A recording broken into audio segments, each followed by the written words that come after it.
ಕನ್ನಡ ವಚನ ದೇವಿ ಮಹಾತ್ಮೆ 20ನೆಯ ಅಧ್ಯಾಯ. ದೇವಿಯಲ್ಲಿ ಐಕ್ಯನಾಗಿ ಜೀವನ್ಮುಕ್ತನಾದವನ ಸ್ಥಿತಿಯ ವಿವರಣೆ. ಕಂದಂ ನದಿಗೆ ಪರಶಿವನು ಸುರಿದ ಚಂದದ ಜೀವೈಕ್ಯ ಭಾವವಂ ದೇವಿಯೊಳಾ ನಂದಿಪ ಜೀವನ್ಮುಕ್ತಿಯ ಸಂದರ್ಭವನಿಂತುಟಿಲ್ಲಿ ವರ್ಣಿಸಿದೆ ಪೆನಾಂ. ಎಲೈ ಶೌನಕಾದಿಗಳಿರ, ಈ ಪ್ರಕಾರವಾಗಿ ಪರಮೇಶ್ವರನು ತನಗೆ ನಿರೂಪಿಸಿದ ದೇವಿ ಮಹಾತ್ಮೆಯನ್ನು ಸಂಪೂರ್ಣವಾಗಿ ಕೇಳಿದ ಬಳಿಕ ನಂದೀಶ್ವರನು ಪರಶಿವನಿಗೆ ನಮಸ್ಕಾರ ಮಾಡಿ ಕೈ ಮುಗಿದು, ಎಲೈ ಸರ್ವಜ್ಞನಾದ ಸಾಂಬ ಸದಾಶಿವಮೂರ್ತಿಯೇ, ಶಿಷ್ಯ ಶಿಕ್ಷಣ ಚತುರನಾದ ನಿನ್ನ ಮೂಲಕ ಮಹಾದೇವಿಯಲ್ಲಿ ಐಕ್ಯನಾಗಿ ಜೀವನ್ಮುಕ್ತಿಯನ್ನು ಪಡೆದ ಜೀವನ್ಮುಕ್ತನ ಸ್ವರೂಪವನ್ನು ಕೇಳಿ ತಿಳಿದುಕೊಳ್ಳಬೇಕೆಂಬ ಕುತೂಹಲ ಉಳ್ಳವನಾಗಿರುವೆನು. ದಯಮಾಡಿ ನನ್ನ ಪ್ರಾರ್ಥನೆಯನ್ನು ನೆರವೇರಿಸಿಕೊಡು ಎಂದು ಬೇಡಿಕೊಂಡನು. ಆಗ ಪರಶಿವನು ಭಕ್ತನ ಭಕ್ತಿಗೆ ಮೆಚ್ಚಿ ಆನಂದ ಭರಿತನಾಗಿ ಸ್ವಲ್ಪ ಹೊತ್ತು ಧ್ಯಾನೋನ್ಮುಖನಾಗಿದ್ದು ಕಣ್ಣು ತೆರೆದು ಕರುಣದಿಂದ ನೋಡುತ್ತಾ ನಂದೀಶ್ವರನಿಗೆ ಸುಂದರವಾದ ವೇದಾಂತ ರಹಸ್ಯವನ್ನು ಹೇಳತೊಡಗಿದನು. ಹೇಗೆಂದರೆ, ಕೇಳೈ ಭಕ್ತಾಗ್ರಗಣಿಯೇ, ಲೋಕದಲ್ಲಿ ಮೋಕ್ಷ ಸಾಮ್ರಾಜ್ಯವನ್ನು ಬಯಸುವವನು ಯಾವಾಗಲೂ ಯಾರಿಗೂ ಹಿಂಸೆಯನ್ನು ಕೊಡದೆ ಭೂತದಯಾಪರನಾಗಿ ಪಶ್ಚಾತ್ತಾಪ ಸಹಿತನಾಗಿ ಸರ್ವೋತ್ತಮವಾದ ವೈರಾಗ್ಯವನ್ನು ರಕ್ಷಿಸಿಕೊಂಡು ಸತ್ಯನಿರತನಾಗಿ ಸಂಗರಹಿತನಾಗಿ ಆಹಾರವನ್ನು ತಗ್ಗಿಸಿ ನಿದ್ರೆಯನ್ನು ಕಡಿಮೆ ಮಾಡಿ ಪ್ರಪಂಚದ ವಾಸನೆಯನ್ನು ಶುದ್ಧವಾಗಿ ಮರೆತು ಆಸನಗಳನ್ನು ಹಾಕಿ ಅದರಲ್ಲಿ ಕುಳಿತು ಏಕಾಂತ ವಾಸಿಯಾಗಿ ನಿಶ್ಚಲವಾದ ಮನಸ್ಸಿನಿಂದ ಕೂಡಿ ಭಕ್ತಿಯುಕ್ತನಾಗಿ ದೇವಿಯನ್ನು ಧ್ಯಾನ ಮಾಡಿ ಹರ್ಷಚಿತ್ತನಾಗಿ ರೋಮಾಂಚನವನ್ನು ಹೊಂದಿ ಮನಸ್ಸಿಗೆ ವಿಷಯಾಭಿಲಾಷೆ ಹುಟ್ಟದಂತೆ ಮಾಡಿಕೊಂಡು ಬಾಹ್ಯ ವೃತ್ತಿಗಳನ್ನು ತೊರೆದು ಕಣ್ಣುಗಳನ್ನು ಮುಚ್ಚಿ ನಿಯಮ ನಿಷ್ಠೆಯಿಂದ ನಿಶ್ಚಲನಾಗಿರಬೇಕು. ಅಲ್ಲದೆ ಶಮೆ ದಮೆ ಶ್ರದ್ಧೆ ತಿತಿಕ್ಷೆಗಳುಳ್ಳವನಾಗಿ ಗುರು ಸಂಪ್ರದಾಯವನ್ನು ಅನುಸರಿಸಿ ಭಕ್ತಿಯುಕ್ತನಾಗಿ ಪ್ರತಿದಿನವೂ ತಪ್ಪದೆ ದೇವಿಯನ್ನು ಧ್ಯಾನ ಮಾಡುತ್ತಿರಬೇಕು. ಕಣ್ಣುಗಳನ್ನು ಮುಚ್ಚಿ ಕಪಟ ಕಾರ್ಪಣ್ಯಗಳನ್ನು ತೊರೆದು ನಿರ್ಮಲವಾದ ಹೃದಯದಿಂದ ಸ್ವರ್ಣಕುಂಡಲ ಹಾರಕೆಯೂರ ರತ್ನ ಕಂಕಣ ರತ್ನ ಕಿರೀಟ ಮುಕ್ತಾಹಾರಗಳಿಂದ ಅಲಂಕೃತಳಾದ ಮಹಾದೇವಿಯ ದಿವ್ಯ ಮೂರ್ತಿಯನ್ನು ಮನಃಪೂರ್ವಕವಾಗಿ ಧ್ಯಾನಿಸುತ್ತಿರಬೇಕು. ಪೀತಾಂಬರವನ್ನುಟ್ಟು ರತ್ನ ಕಂಚುಕವನ್ನು ತೊಟ್ಟು ಮುತ್ತಿನ ಗೊಂಚಲಿನಿಂದ ಅಲಂಕೃತವಾದ ಸೆರಗಿನಿಂದ ಕೂಡಿ ಮುತ್ತಿನ ಮೂಗುತಿ ಹಣೆಯ ಬೊಟ್ಟು ಒಡ್ಯಾಣಗಳಿಂದ ಶೋಭಿಸುತ್ತಿರುವ ಮಹಾದೇವಿಯನ್ನು ಧ್ಯಾನ ಮಾಡಬೇಕು. ಕಣ್ಣಿಗೆ ಕಾಡಿಗೆಯನ್ನು ಇಟ್ಟು ಕಸ್ತೂರಿಯ ತಿಲಕವನ್ನು ಧರಿಸಿ ರತ್ನದ ಅಂದುಗೆಗಳನ್ನು ಹಾಕಿ ಕೈಗಳಲ್ಲಿ ಗದೆ ಚಕ್ರ ಧನಸ್ಸು ಶೂಲ ಖಡ್ಗ ಮುಸುಂಡಿ ಮುದ್ಗರಗಳನ್ನು ಹಿಡಿದು ರಾಜಿಸುತ್ತಿರುವ ದೇವಿಯನ್ನು ಪ್ರತಿದಿನವೂ ತಪ್ಪದೆ ಮನಸ್ಸಿನಲ್ಲಿ ಧ್ಯಾನ ಮಾಡುತ್ತಿರಬೇಕು. ಅಲ್ಲದೆ ಮಲಗಿರುವಾಗಲೂ ಕುಳಿತಿರುವಾಗಲೂ ನಿಂತಿರುವಾಗಲೂ ದಾರಿಯಲ್ಲಿ ನಡೆಯುತ್ತಿರುವಾಗಲೂ ಮಾತನಾಡುತ್ತಿರುವಾಗಲೂ ಕಣ್ಣು ಮುಚ್ಚಿ ದೇವಿಯನ್ನು ಧ್ಯಾನಿಸುತ್ತಿರಬೇಕು. ಹೀಗೆ ಧ್ಯಾನ ಮಾಡುತ್ತಿರುವ ಭಕ್ತನಿಗೆ ದೇವಿಯ ದಿವ್ಯ ರೂಪವು ಬಾಹ್ಯದಲ್ಲಿಯೂ ಅಭ್ಯಂತರದಲ್ಲಿಯೂ ಒಂದೇ ರೀತಿಯಾಗಿ ಪ್ರತ್ಯಕ್ಷವಾಗಿ ಕಾಣುತ್ತಿರುವುದು. ಕೋರಿದ ಕೋರಿಕೆಗಳನ್ನು ಸಲ್ಲಿಸಿ ಸಲಹುವಳು. ಕರುವನ್ನು ಅಗಲಿ ಹೋಗಿದ್ದ ಎಳೆಗಂದಿಯು ತನ್ನ ಕರುವನ್ನು ನೆನೆದು ಹುಡುಕಿಕೊಂಡು ಬರುವಂತೆ ತನ್ನ ಭಕ್ತನಿರುವ ಸ್ಥಳವನ್ನು ಹುಡುಕಿಕೊಂಡು ಬಂದು ಅವನ ತಲೆಯನ್ನು ಸವರಿ ಮೈದಡವಿ ಮುದ್ದಿಸಿ ಕೇಳಿದ ವರವನ್ನು ಕೊಟ್ಟು ಕಾಪಾಡುವ ಭಕ್ತಪರಾಧೀನಿಯಾದ ದೇವಿಯನ್ನು ಪ್ರತಿದಿನವೂ ತಪ್ಪದೆ ಭಜಿಸುವವನು ಪುಣ್ಯಾತ್ಮನು. ಇತರ ವಿಧವಾದ ಆಸೆಯನ್ನು ತೊರೆದು ತನ್ನನ್ನೇ ಭಕ್ತಿಯಿಂದ ಭಜಿಸಿದವರಿಗೆ ಮಹಾದೇವಿಯು ದಾಸಿಯಾಗಿ ಸಾಯುಜ್ಯ ಪದವಿ ಎಂಬ ದಿವ್ಯ ಮುಕ್ತಿಯನ್ನು ಕೊಡುವಳು. ಆ ಬಳಿಕ ಅಂಥ ಭಕ್ತನು ವಾಸನಾಕ್ಷಯ ಸಹಿತನಾಗಿ ನಿರ್ದಿಷ್ಟವಾದ ಪರಬ್ರಹ್ಮದಲ್ಲಿ ಐಕ್ಯನಾಗುವನು. ಈ ರೀತಿಯಲ್ಲಿ ತನ್ನೆದುರಿಗಿರುವ ಮೂರ್ತಿಯೇ ತಾನು ಎಂಬ ಭಾವನೆಯಿಂದ ಧ್ಯಾನಿಸಿದವನು ತಾನೇ ದೇವಿಯಾಗಿರುವಂತೆ ಸುಖದಿಂದ ಮೆರೆಯುವನು. ಮರದ ನೆರಳಿನಲ್ಲಿ ನಿಂತವನಿಗೆ ತನ್ನ ನೆರಳು ಅಡಗಿ ಹೋಗುವ ಹಾಗೆ ಅಹಂಕಾರಪೂರ್ಣವಾದ ಈ ದೇಹವನ್ನು ಮರೆತು ಕೈಕಾಲು ಬೆರಳುಗಳು ಥಳಥಳಿಸುತ್ತಿರಲು ಪೀತಾಂಬರವನ್ನು ಧರಿಸಿರುವ ದೇವಿಯ ದೇಹವೇ ತನ್ನದೆಂದು ಭಾವಿಸುವನು. ರತ್ನಕುಂಡಲ ರತ್ನ ಕಿರೀಟ ಒಡ್ಯಾಣ ಥಳಥಳಿಸುತ್ತಿರುವ ಪದಕ ವಜ್ರದ ಓಲೆ ಮುತ್ತಿನ ಹಾರ ಪೀತಾಂಬರ ಅಡ್ಡಿಕೆಗಳಿಂದ ಕೂಡಿ ಕೋಟಿ ಸೂರ್ಯ ಪ್ರಕಾಶದಿಂದ ಯೋಗಿಯಾಗಿ ಮೆರೆಯುತ್ತಿರುವನು. ಅವನ ಚತುರ್ಬಾಹುಗಳು ಶಂಖ ಚಕ್ರ ಗದಾ ಶಾರ್ಘಗಳು ಬೆನ್ನಿಗೆ ಕಟ್ಟಿದ ಬತ್ತಳಿಕೆ ಸಹಿತನಾಗಿ ಮೆರೆಯುತ್ತಿರುವ ಪುತ್ಥಳಿಯೇ ತಾನಾಗಿ ಕಾಣಿಸುವನು. ಅಲ್ಲದೆ ಅಂಥ ಯೋಗಿಯು ಕಣ್ಣಿಗಿಟ್ಟ ಕಾಡಿಗೆ ಹೊಳೆಯುತ್ತಿರುವ ಮೂಗುತಿ ಪ್ರಕಾಶಮಾನವಾದ ರಾಗಟೆ ಚೌರಿ ಗೊಂಡೆಗಳಿಂದ ಥಳಥಳಿಸಿ ಹೊಳೆಯುತ್ತಿರುವ ದಿವ್ಯ ಪುತ್ಥಳಿಯಂತಿರುವನು. ಮಂದಹಾಸದಿಂದ ಮೆರೆದು ಹುಸಿ ನಗೆಯನ್ನು ಬೀರುತ್ತಿರುವ ಯೋಗಿಯು ತಾನೇ ಶಿವನಾಗಿಯೂ ಪರಬ್ರಹ್ಮನಾಗಿಯೂ ಇರುವನಲ್ಲದೆ ಮನುಷ್ಯ ಮಾತ್ರದವನಲ್ಲ. ಅವನೇ ಮಹಾದೇವಿ ಸ್ವರೂಪನು. ಅವನ ವಿನಾ ಮೂರು ಲೋಕಗಳಲ್ಲಿ ಮತ್ತೊಂದು ವಸ್ತುವೇ ಇಲ್ಲ. ಎಲ್ಲಿ ನೋಡಿದರೆ ಅಲ್ಲಿ ತಾನೇ ತಾನಾಗಿ ಸ್ವಯಂ ಪ್ರಕಾಶದಿಂದ ಬೆಳಗುತ್ತಾ ತನ್ನ ಇಚ್ಛೆ ಬಂದಂತೆ ಸ್ವೇಚ್ಛೆಯಿಂದ ಸಂಚರಿಸಿ ಬ್ರಹ್ಮಸ್ವರೂಪನಾಗಿರುವನು. ಅನ್ನಾಹಾರಗಳನ್ನು ಸ್ವೀಕರಿಸುವಾಗಲೂ ಆನಂದವನ್ನು ಹೊಂದುವಾಗಲೂ ಸೂಕ್ಷ್ಮ ರೂಪನಾಗಿ ತನಗೂ ದೇವಿಗೂ ಅಭೇದವನ್ನು ಕಲ್ಪಿಸಿಕೊಂಡು ಅವಸ್ಥಾತ್ರಯಗಳನ್ನು ಮರೆತು ದಿವ್ಯ ತೇಜಸ್ಸಿನಿಂದ ಕೂಡಿ ಸ್ವರ್ಣ ಪುತ್ಥಳಿಯಂತೆ ಪ್ರಕಾಶಿಸುವನು. ಅಂಥವನನ್ನು ದೇವಿಯು ಸದಾ ಕಾದುಕೊಂಡಿರುವಳು. ಅವನೇ ತನ್ನ ದೇವರೆಂದು ಭಾವಿಸುವಳು. ನನ್ನ ಗುಣಗಳನ್ನು ಹೊಗಳುತ್ತಿರುವ ನನ್ನಪ್ಪ ನೀನು ಎಂದು ಮುದ್ದಿಸಿ ಅವನಲ್ಲಿ ತನ್ನ ಪ್ರಾಣಗಳನ್ನಿಟ್ಟು, ಎಲೈ ಪ್ರಾಣರತ್ನವೇ, ನೀನು ಸತ್ತರೆ ನಾನು ಹೇಗೆ ಬದುಕಲಿ ಎನ್ನುವಳು. ದೇಹಾಭಿಮಾನವಿಲ್ಲದೆ ಯೋಗಿಯು ಮುಳ್ಳಿನ ಮೇಲೆ ಬಿದ್ದು ಕಾಲಿಗೆ ಮುಳ್ಳು ಚುಚ್ಚಿದರೆ ಅಯ್ಯೋ ಕಂದ ನಿನಗೆ ನೋವಾಯಿತೇ ಎಂದು ಆದರಿಸಿ ಆ ಮುಳ್ಳನ್ನು ಕಿತ್ತು ಹಾಕಿ ಪೋಷಿಸುವಳು. ಯೋಗಿಯಾದವನು ನೊಂದರೆ ದೇವಿಯೂ ನೋಯುವಳು. ಅವನು ಸಂತೋಷಪಟ್ಟರೆ ತಾನೂ ಹಿಗ್ಗುವಳು. ನಾನು ಮಹಾಪಾತಕಿ ಎಂದು ಅಡಿಗಡಿಗೆ ಹೇಳುತ್ತಿರುವಳು.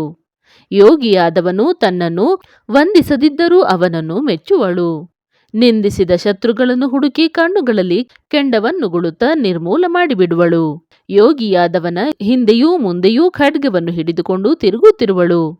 ಅವನು ಮಲಗಿ ನಿದ್ದೆ ಮಾಡುತ್ತಿದ್ದರೆ ತನ್ನ ಸೆರಗಿನಿಂದ ಗಾಳಿ ಬೀಸುವಳು. ಹೀಗೆ ದೇವಿಯ ರಕ್ಷಣೆಗೊಳಪಟ್ಟಿರುವ ಯೋಗಿಗೆ ಚಿಂತೆಯೂ ಭಯವೂ ಎಲ್ಲಿಂದ ಬಂದೀತು? ಬ್ರಹ್ಮಾದಿಗಳಿಂದಲೂ ಭಯವಿಲ್ಲ. ಇದು ಸತ್ಯ, ಸುಳ್ಳಲ್ಲ. ಈ ರೀತಿಯಲ್ಲಿರುವ ಯೋಗಿಯು ಬ್ರಹ್ಮಸ್ವರೂಪವಾದ ದೀಪದಲ್ಲಿ ಅಂಡಾಕಾರವಾಗಿ ದೇವಿಯಲ್ಲಿ ಐಕ್ಯನಾಗಿ ಜೀವನ್ಮುಕ್ತನೆನಿಸುವನು.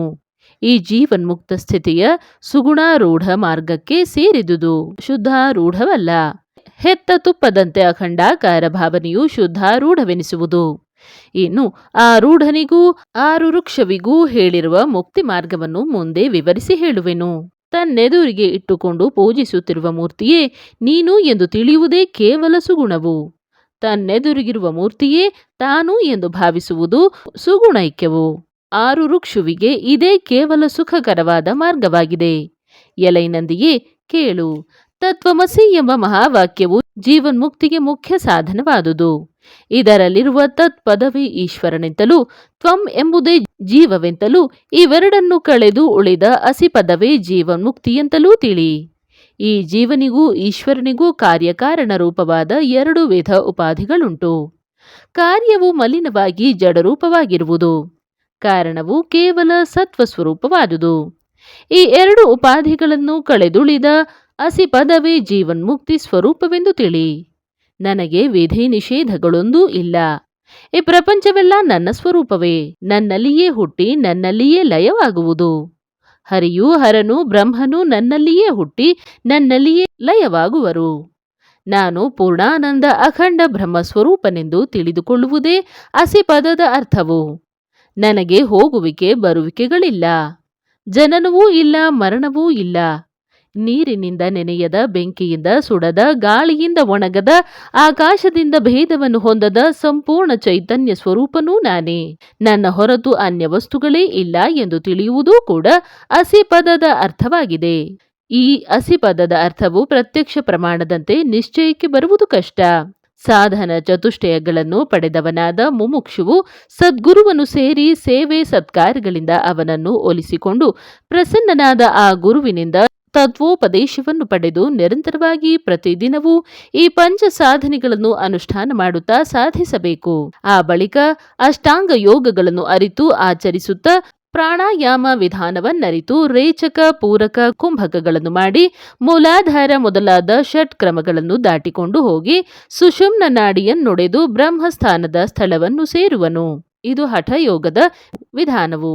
ಬಳಿಕ ಸದ್ಗುರುವಿನ ಕಟಾಕ್ಷದಿಂದ ಹಠಯೋಗವನ್ನು ತೊರೆದು ರಾಜಯೋಗಕ್ಕೆ ತಿರುಗಿ ಆನಂದ ಸಮುದ್ರದಲ್ಲಿ ಮುಳುಗಿದವನಾಗಿ ಬಾಹ್ಯ ವೃತ್ತಿಗಳನ್ನು ಅರಿಯದೆ ಅಂತರ್ಲಕ್ಷ್ಯಕ್ಕೆ ತಿರುಗುವನು. ಹಾಗೆ ತೋರುವ ಅಂತರ್ಲಕ್ಷ್ಯದಲ್ಲಿ ನಿಶ್ಚಲವಾದ ದೃಷ್ಟಿಯನ್ನು ನಿಲ್ಲಿಸಿದವನು ತಾನೇ ತ್ರಿಮೂರ್ತಿ ಸ್ವರೂಪನಾಗಿ ದೇವಿಯ ರೂಪವನ್ನು ಹೊಂದಿ ಸರ್ವದಾ ಅದನ್ನು ಗುರಿಯಿಟ್ಟು ಸಾಧಿಸುತ್ತಿರುವನು.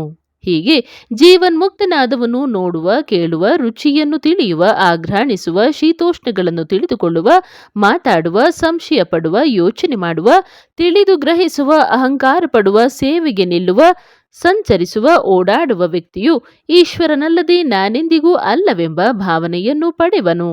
ಹಾಗೆ ಭಾವನೆಯುಂಟಾದ ಬಳಿಕ ಆ ಯೋಗಿಯು ಸ್ವಾತ್ಮಾನಂದದಿಂದ ಸರ್ವಸಾಕ್ಷಿ ರೂಪವಾದ ತುರಿಯ ಸ್ಥಿತಿಯನ್ನು ಪಡೆದು ಅಹಂ ಬ್ರಹ್ಮಾಸ್ಮಿ ಎಂಬ ಪದದ ಅರ್ಥವನ್ನು ತಿಳಿದು ಅದನ್ನೇ ಧ್ಯಾನಿಸುತ್ತಾ ಬ್ರಹ್ಮನಿಷ್ಠರ ಮಾರ್ಗವನ್ನು ಅನುಸರಿಸಿ ನಿಶ್ಚಲನಾಗಿ ಧ್ಯಾನಿಸುತ್ತಾ ಬ್ರಹ್ಮ ಸಾಕ್ಷಾತ್ಕಾರವನ್ನು ಪಡೆದು ಪ್ರಕಾಶಿಸುವನು. ಇದೂ ಅಲ್ಲದೆ ಅಂಥವನು ಪ್ರತಿದಿನವೂ ತಪ್ಪದೆ ತನ್ನ ದೃಷ್ಟಿಯನ್ನು ನೆಟ್ಟಗೆ ನಿಲ್ಲಿಸಿ ಬಾಹ್ಯಾಂತರ ಕರ್ಮಗಳ ವಾಸನೆಯನ್ನು ತ್ಯಜಿಸಿ ತಾನೇ ಪರಬ್ರಹ್ಮವೆಂಬ ಭಾವನೆಯುಳ್ಳವನಾಗಿ ಥಳಥಳನೆ ಹೊಳೆಯುತ್ತಿರುವ ಚಿಜ್ಯೋತಿಯನ್ನು ಪ್ರತ್ಯಕ್ಷವಾಗಿ ಕಂಡು ಆನಂದ ಬಾಷ್ಪ ಸಹಿತನಾಗಿ ರೋಮಾಂಚನವನ್ನು ಹೊಂದುತ್ತಿರುವನು. ನೆಟ್ಟ ದೃಷ್ಟಿಯನ್ನು ಅತ್ತಿತ್ತ ಚಲಿಸದಂತೆ ಮಾಡಿ ಗುರಿಯನ್ನು ಕಟ್ಟಿ ನಿಲ್ಲಿಸುವವನು ಮನೋಂತರಾಳದಲ್ಲಿ ಮಹಾ ತೇಜಸ್ಸನ್ನು ಕಂಡು ನಾದವು ನಿಂತ ಮೇಲೆ ಕರಗಿಸಿದ ಬ್ರಹ್ಮದ ಗಟ್ಟಿಯಂತೆ ತಾನೇ ತಾನಾಗಿ ಮೆರೆಯುವನು. ಆ ಕಾಲದಲ್ಲಿ ಅನೇಕ ಕೋಟಿ ಸೂರ್ಯರಂತೆ ಆತ್ಮಜ್ಯೋತಿಯು ಪ್ರಕಾಶಿಸುತ್ತಿರುವಾಗ ಬಾಹ್ಯಾಭ್ಯಂತರಗಳ ವ್ಯವಹಾರಗಳನ್ನು ಮರೆತು ಪರಬೋಧಾನಂದದಲ್ಲಿ ಮುಳುಗಿ ಆನಂದ ಪರಿಪೂರ್ಣನಾಗುವನು.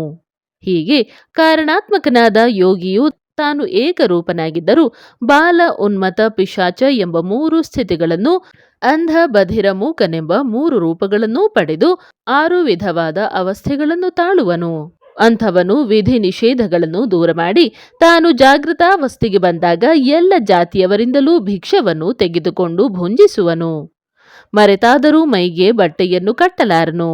ಬ್ರಹ್ಮ ಸಾಕ್ಷಾತ್ಕಾರವನ್ನು ಪಡೆದವನಿಗೆ ಸಂಶಯ ಸಂದೇಹಗಳಿಲ್ಲದ ಕಾರಣ ಅವನು ಆಗತಾನೆ ಹುಟ್ಟಿದ ಮಗುವಿನಂತೆ ಬೆತ್ತಲೆ ಇರುವನು.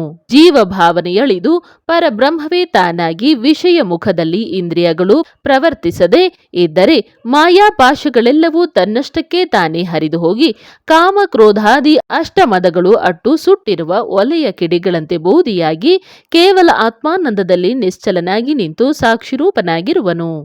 ಅಲ್ಲದೆ ಯೋಗಿಯಾದವನು ಒಂದು ಸಾರಿ ದೇವಿಯೇ ಉಣ್ಣು ಎನ್ನುವನು, ಇನ್ನೊಂದು ಸಲ ನಾನೇ ಉಣ್ಣುತ್ತಿರುವೆನು ಎನ್ನುವನು. ಒಂದು ವೇಳೆ ದೇವಿಯೇ ನೀನು ಕಣ್ಣಿನಿಂದ ನೋಡು ಎನ್ನುವನು, ಇನ್ನೊಂದು ಕಾಲದಲ್ಲಿ ನಾನೇ ನೋಡುವೆನು ಎನ್ನುವನು.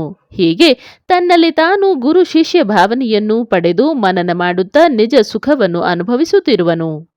ಒಂದು ಸಲ ಈ ಜಗತ್ತನ್ನೇ ದೇವಿಯಂತಲೂ ಇನ್ನೊಂದು ಸಲ ದೇವಿಯೇ ನಾನು ಎನ್ನುತ್ತಲೂ ಹೇಳುತ್ತಾ ಒಂದು ಸಲ ಇದೆಲ್ಲ ದೈವ ಸಮಾನವೆಂದು ಇನ್ನೊಂದು ಸಲ ಇದೆಲ್ಲ ನನ್ನ ವಿಲಾಸವೆಂದೂ ಹೇಳುತ್ತಾ ಬ್ರಹ್ಮ ಸಾಕ್ಷಾತ್ಕಾರವನ್ನು ಪಡೆದು ಆತ್ಮ ಸುಖದಲ್ಲಿ ಮಗ್ನನಾಗಿರುವನು. ಯಾವುದನ್ನು ಕಂಡರೂ ಅದನ್ನು ದೇವಿಯೇ ಎನ್ನುವನು. ಇಲ್ಲದಿದ್ದರೆ ನನ್ನ ಹೊರತು ಲೋಕದಲ್ಲಿ ಬೇರೆ ಯಾವ ವಸ್ತುವೂ ಇಲ್ಲ, ನಾನೊಬ್ಬನೇ ಇರುವನು ಎನ್ನುವನು. ಹೀಗೆ ಕೇವಲಾನಂದಭರಿತನಾಗಿ ಏಕೋ ದೇವಃ ಕೇಶವೋವಾ ಶಿವೋವಾ ಎನ್ನುವ ಜ್ಞಾನಾನಂದದಲ್ಲಿ ಮಗ್ನನಾಗಿರುವನು. ಅಲ್ಲದೆ ಸ್ವೇಚ್ಛಾವಿಹಾರಿಯಾಗಿ ತನ್ನ ಇಷ್ಟ ಬಂದ ಕಡೆಯಲ್ಲಿ ಸಂಚರಿಸುತ್ತಾ ಭೋಗಗಳನ್ನು ಭೋಗಿಸಿದರೂ ಪಾಪ ಪುಣ್ಯಗಳ ಲೇಪವಿಲ್ಲದೆ ನಿರ್ಲಿಪ್ತನಾಗಿ ನೀಚರ ಸಹವಾಸಕ್ಕೆ ಹೋಗದೆ ನಿಜಾನಂದದಲ್ಲಿ ಮಗ್ನನಾಗಿರುವನು. ಯೋಗಿಯು ಯಾವ ರೀತಿಯಲ್ಲಿದ್ದರೂ ಬ್ರಹ್ಮನಲ್ಲಿಯೇ ಕೂಡಿರುವನು. ಅವನು ಸಾಕ್ಷಾಧೀಶ್ವರನೇ ಆಗಿರುವನು. ಅಂಥ ಯೋಗಿಯನ್ನು ಸೇವಿಸುವವನೇ ಪುಣ್ಯಶಾಲಿಯು, ಅವನೇ ಸಿದ್ಧನು, ಅವನೇ ಜೀವನ್ಮುಕ್ತನು. ಇಂಥ ಯೋಗಿಗಳ ಚರ್ಯೆಯನ್ನು ನಿಂದಿಸಿದ ಪಾಪಾತ್ಮನು ಘೋರವಾದ ಸಂಸಾರ ಕೂಪದಲ್ಲಿ ಬಿದ್ದು ನರಳುವನು. ಅಂಥ ಯೋಗಿಗಳನ್ನು ಭಕ್ತಿಯಿಂದ ಸೇವಿಸುವವರಿಗೆ ಕೋರಿದ ಕೋರಿಕೆಗಳು ಸುಲಭವಾಗಿ ಕೈಗೂಡುವುವು. ಅಂಥ ಯೋಗಿಯು ಸಾಕ್ಷಾತ್ ಬ್ರಹ್ಮನೇ ಆಗಿರುವನು. ಅವನನ್ನು ಮನುಷ್ಯ ಮಾತ್ರದವನೆಂದು ತಿಳಿದವನು ನರಕ ಭಾಜನನಾಗುವನು. ಇದು ಸತ್ಯ, ಇದಕ್ಕೆ ಸಂಶಯವಿಲ್ಲ. ಇಂಥ ಲಕ್ಷಣ ಸಹಿತನಾದ ಯೋಗಿಯು ಇರುವ ಸ್ಥಳವೇ ಕಾಶಿ ಕ್ಷೇತ್ರ. ಅವನ ಪಾದಗಳಲ್ಲಿ ಅನಂತ ಶಯನವಿರುವುದು. ಅವನ ಬಳಿಯಲ್ಲಿ ಶಿವದೂತರು ಕಾದುಕೊಂಡಿರುವರು. ಸರ್ವ ಲೋಕಗಳೂ ಅವನ ಬಳಿಯಲ್ಲಿರುವುವು. ಹೀಗೆ ಬ್ರಹ್ಮನೇ ತಾನಾಗಿರುವ ಯೋಗಿಯನ್ನು ದೇವಿಯು ತನ್ನ ಸೆರಗಿನಿಂದ ಗಾಳಿಯನ್ನು ಬೀಸುತ್ತಿರುವಳು. ಎಲೈ ನಂದಿಯೇ ಕೇಳು, ಈ ವಿಧವಾದ ಚರ್ಯೆಯುಳ್ಳ ಜೀವನ್ಮುಕ್ತನಿಗೆ ಸ್ನಾನವಿಲ್ಲ, ಜಪವಿಲ್ಲ, ನಿಯಮವಿಲ್ಲ, ದೇವರಿಲ್ಲ, ಪೂಜೆಗೆ ಫಲ ಪುಷ್ಪ ಪತ್ರಗಳು ಬೇಕಾಗಿಲ್ಲ, ಆವಾಹನೆಯೂ ಇಲ್ಲ, ವಿಸರ್ಜನೆಯೂ ಇಲ್ಲ, ಪ್ರಾಣ ಪ್ರತಿಷ್ಠೆಯೂ ಇಲ್ಲ. ತಾನೊಬ್ಬನೇ ಸರ್ವಸಾಕ್ಷಿಯಾಗಿರುವನು. ಜೀವನೆನ್ನುವುದು ಕೇವಲ ಭ್ರಾಂತಿಯಿಂದಾದುದು. ಭ್ರಾಂತಿಯು ನಾಶವಾಗಿ ಚೈತನ್ಯ ರೂಪವು ಪ್ರತ್ಯಕ್ಷವಾದರೆ ಜೀವಭಾವವು ಕಾಣಿಸದೇ ಹೋಗುವುದು. ಇನ್ನು ದೇಹಭಾವವು ಕೇವಲ ಭ್ರಾಂತಿಯೇ. ತಾನೇ ನಿಜವಾದ ದೇವರು ಎಂದು ಭಾವಿಸಬೇಕಾದರೂ ಭ್ರಾಂತಿಯಿಂದಲೇ ಆ ಭಾವನೆಯುಂಟಾಗುವುದು. ಶಬ್ದ ಸೂತಕದ ಹಾಗೆ ಜೀವವು ಶಬ್ದ ಮಾತ್ರದಿಂದ ದೃಷ್ಟವಾಗಿರುವುದು. ಶಬ್ದವಡಗಿ ಹೋದರೆ ಮುಕ್ತನೂ ಶುದ್ಧ ಚೈತನ್ಯ ಸ್ವರೂಪನೂ ಆಗುವನು. ಸುಖ ದುಃಖಗಳ ಬಾಧೆಯು ಯಾವಾಗಲೂ ಲಿಂಗ ದೇಹಕ್ಕೆ ಉಂಟಾಗುವುದು.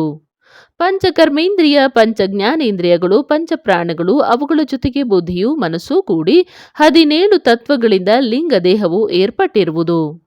ಯಾತನೆಯು ಲಿಂಗ ದೇಹಕ್ಕಲ್ಲದೆ ಬೇರೆ ಯಾರಿಗೂ ಇಲ್ಲ.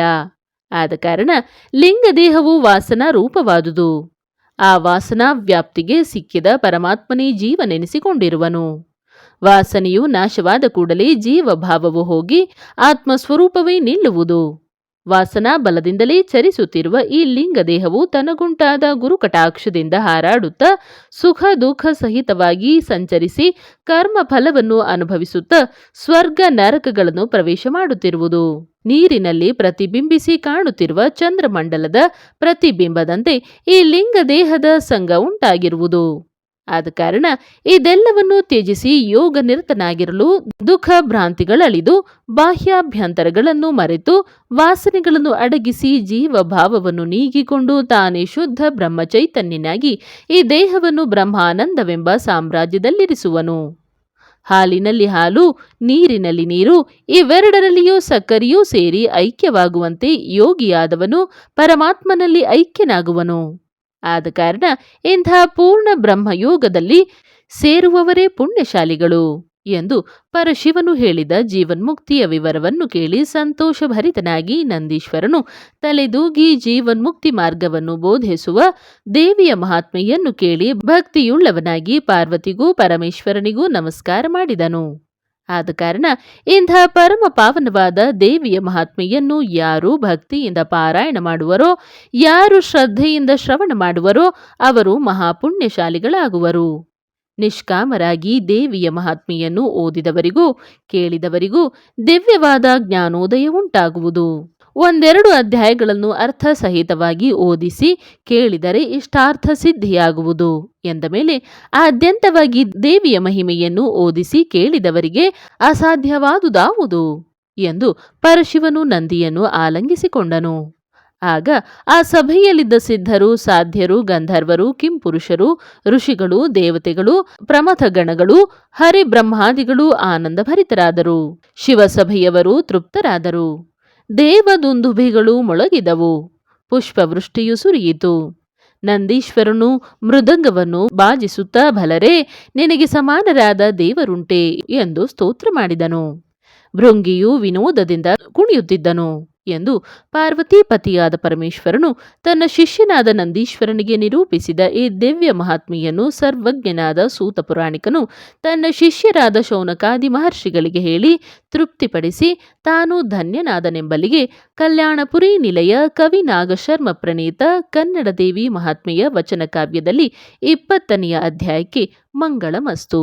ಶ್ರೀ ಶ್ರೀ ಶ್ರೀ ಕಂದಂ ಶಿವಯಂ ಶಿವವೈಭವಯಂ ಭವಚಕ್ರ ವಿದುರಯನಿಪ ವಿದ್ಯಾನಿಧಿಯಂ ಕವಿಜನ ವಂದಿತ ಚರಣೆಯ ಸುವಿವೇಕದ ಭಜಿಪೆ ನಿಂತು ಪರದೇವತೆಯಂ ಕಂದಂ ಶ್ರೀಕರಮೆನೆ ಶಿವಕರುಣಾ ಲೋಕನಂದಿಧಾತೃ ವರ್ಷ ಕಾರ್ತಿಕ ಮಾಸಂ ಲೋಕಾನಂದದಮಾಗಿರೆ ಟೀಕಿಸಿದಂ ಕಥೆಯ ನಿಂತು ಕವಿನಾಗೇಶಂ.